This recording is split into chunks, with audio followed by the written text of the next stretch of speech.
Apabila berat timbangan kanan kita lebih berat daripada di kiri kelak di hari kiamat, apakah kita langsung masuk ke surga atau tetap dihisap di neraka seberat timbangan kirinya?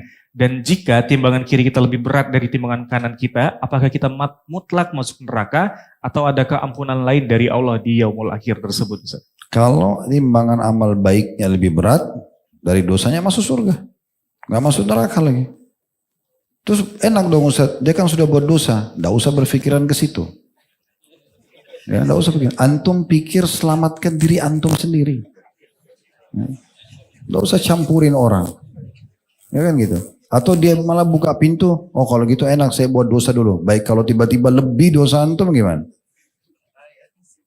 Misalnya dia, tak apa-apa deh saya gibah sekarang, kayaknya kemarin saya sholat 5 waktu.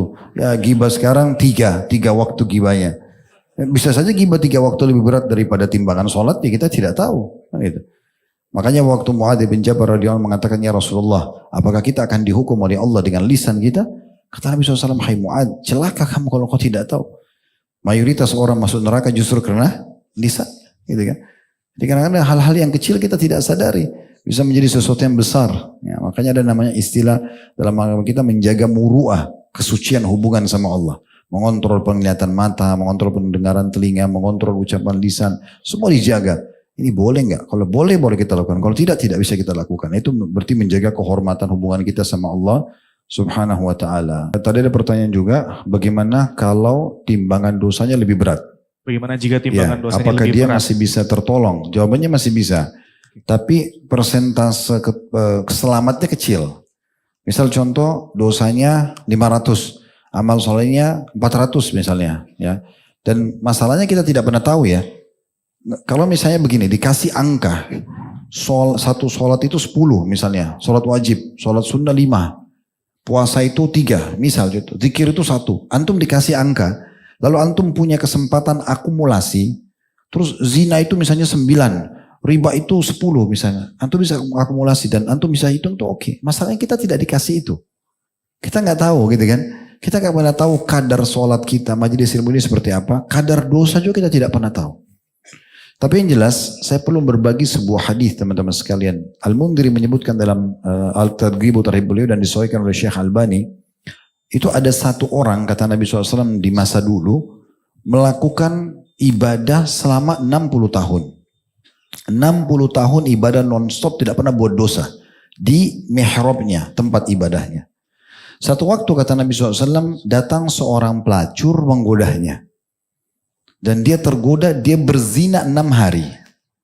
6 hari berzina.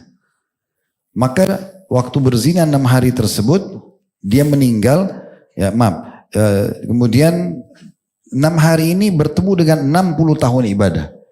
Ditimbangkan amal kata Nabi SAW, zinanya yang 6 hari mengalahkan ibadahnya 60 tahun. Berarti kan kita tidak pernah tahu ini. Beratnya dosa itu kan. Kalau 6 hari, antum bisa cari hadits itu ya. Itu riwayat cukup panjang dan kisahnya menarik gitu ya. Yang jelas pada saat itu dia karena ketahuan melakukan perbuatan tadi, dia pun akhirnya diusir dari kampung halamannya. Lalu dia pergi ke satu tempat perantauan, kurang lebih begitu makna hadisnya.